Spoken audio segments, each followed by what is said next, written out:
Okafor. Mambo vipi?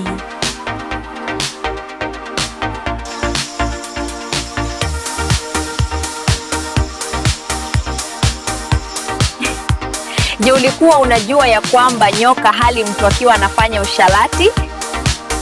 Ni kweli, jiulize kwa nini. Ni kwa sababu nyoka ni mfano wa Satani na usharati ni dhambi. Kwa hiyo usiogope kumzagagamlia polini.